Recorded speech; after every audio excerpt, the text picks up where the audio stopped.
হবে। আমি আমার নিজের ছবিতে আইটেম গান করতে গেলে আমি নাকি এক্সট্রা পেমেন্ট চাচ্ছি, যেহেতু ওনারা নতুন প্রডিউসার আমাকে দেখে ইনভেস্ট করেছেন। ভাবি আসলে আমাকে, মানে ভাবির সাথে আমার অনেক ক্লোজ রিলেশন, তো ভাবি বললো যে আমরা আমেরিকা থাকি বাট অনেক পছন্দ করি, অনেক ভালো লাগে, অনেক শিক্ষিত স্মার্ট নায়িকা, বাট এই পলাশের সঙ্গে এগুলো শুনে আমরা আসলে খুব আহত। পরে তোমার সঙ্গে কথা বলে এবং এখানে যে আজ ইন্টারন্যাশনালের যে সিইও আয়েশা সিদ্দিকী এবং শাহাদাত হোসেন লিটন ভাই, ওনাদের সঙ্গে টাকা পয়সা নিয়ে পলাশের সঙ্গে অনেকবার যা আমার কথা বলে আসছে নিউজে, ওনাদের সঙ্গেই হয়েছে এইসব অনেক কিছু। এবং লাস্ট পর্যন্ত ডিস্ট্রিবিউশনের জন্য, প্রমোশনের জন্য যে টাকা পয়সা নিয়েছেন সেগুলোতেও ঝামেলা করেছে, শ্যুট ঠিক মতো করেননি আসলে। এবং ওনাদেরকে টেকনিশিয়ানের তরফ থেকে এবং আর্টিস্ট যারা আছেন ওনারা ফোন করে করে বারবার বলছেন যে আমরা আপনাদের প্রোডাকশনে কাজ করেছি বাট টাকা পয়সা পাইনি। এই হচ্ছে বিষয়।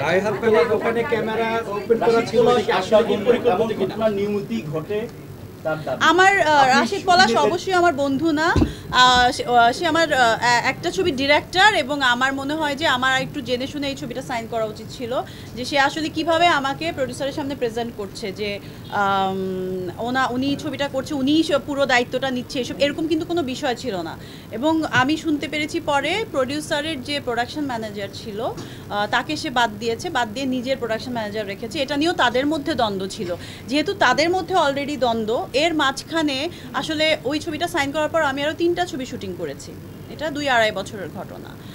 আর এর মাঝখানে আমাকে নিয়ে আরও কী বলেছে, একটা ছবির তো একদম সব কিছুর মধ্যে তো আমি লেগে থাকতে পারি না। আমার শুটিং হয়েছে, কথা হয়েছে যে হ্যাঁ পলাশ আমাকে বলেছে যে ওরা টাকা দিচ্ছে না, আসলে বড় আর্টিস্ট কীভাবে হ্যান্ডেল করতে হয় বা যে কোনো আর্টিস্ট, ওরা নতুন প্রডিউসার ভালো না।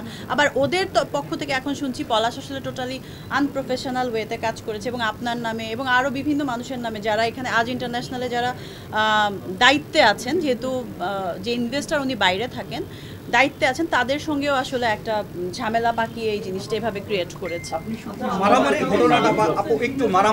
আমি আসলে হ্যাঁ আমি ক্লিয়ার করছি। ক্যামেরা ওপেন করা ছিল আসলে পরিকল্পিত কিনা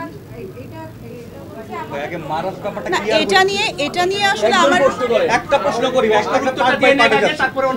প্রথম প্রশ্ন হলো গিয়ে যে আমরা এখন পর্যন্ত ক্লিয়ার না যে আপনি রাশিদ পলাশের গায়ে হাত দিয়েছিলেন কিনা, এই ঘটনা সত্য কিনা? সত্য কিনা, আর ওখানে হচ্ছে ক্যামেরা ওপেন করা ছিল, আসলে কি পরিকল্পিত কোনো ঘটনা ছিল কিনা? গণমাধ্যম এমন দাবি করেছে যে তাদের কাছে ভিডিও আছে। আচ্ছা আমি এরকম কোনো ভিডিও দেখি না এবং কোনো কিছু এরকম আসলে পাই নাই আসলে, ঠিক আছে। আসলে আমরা একটা ইনভাইটেশনে গিয়েছিলাম, সেটা হচ্ছে ভাবির বাসায়। তো ওইখানেই আসলে ওরা ওকে জেরা করছিল যে এরকম কেন হলো, ডিস্ট্রিবিউশনের জন্য তুমি দায়িত্ব নিলা, আমাদেরকে দিলা না, লিটন ভাই এত পুরনো মানুষ ফিল্মের, ওনাকেও তুমি অ্যাভয়েড করে গেলা, কেন এইসব করলা, সব কিছু এরকম কথা কাটাকাটির মাঝখানেই একটা বিষয় হয়েছে। আসলে এমন কিছু হয় নাই যেটা নিয়ে আমি তো বলিনি, এখনো বলেছি আমি না শুনতে যাচ্ছি। ভাই কথাটা শেষ করুক না, একটু কথাটা শেষ করুক, প্রসঙ্গটা ক্লিয়ার করুন প্লিজ।